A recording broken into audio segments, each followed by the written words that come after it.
Lenktyniuoja raitos bangos ties krantu. 3 žvejų mergaitės sukasi ratu. Jas rausvai nudažo saulės leisdamos. Krykščiajos ir gražos lygi sutemos. Jau saulelė miršta, šokim iš vandens. Laumių ilgi pirštai tuoj bangas kedens. Juosta vandenėlis, oi nyku, baisu. Laumės undinėlės griebia už kasų. Šoka vyresnioji iš bangų smagiai.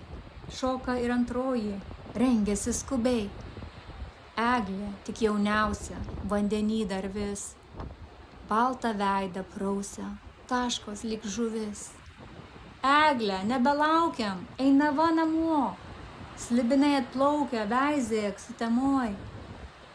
Gazdina jas sesės, šoka įstaiga ir kasa šviesiasis gręžiasi nuoga. Marškiniais jau velkas, klykteli balsu. Kas? Nejaugi vilkas? Ir visom baisu. Stebėsi mergaitės, žiūri visos 3. Tūno susiraitęs marškiniuos žaltys. Pagalį vyriausia tveria į nagus, o žaltys ją klausia, kalba lyg žmogus. Gražumu pamesiu, mušti nereikės, jeigu tavo sesė už manęs tekės. Eglė, ta švelnutė, nuotaka jauna, jis skirta man būti mylima žmona. Seserys atšoko, jo nebeišvaryt, nebėra čia juoko, kasgi, kas daryt? Vakaras ant lauko, vakaras visai, o bangose plauko kruvini gaisai. Tu pasižadėki, ėmė jo šnekėt. Pažadai tai niekis, tau nereiks tekėt.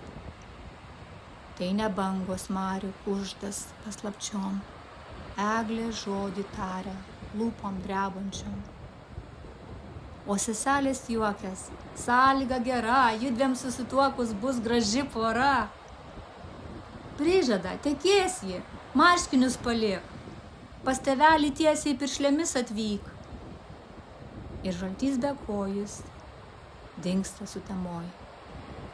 Seserys kvatojas, eidamos namo. Eglė net pamiršo, kasgi betikės, kad žaltys jai piršos, kas už jos tekės.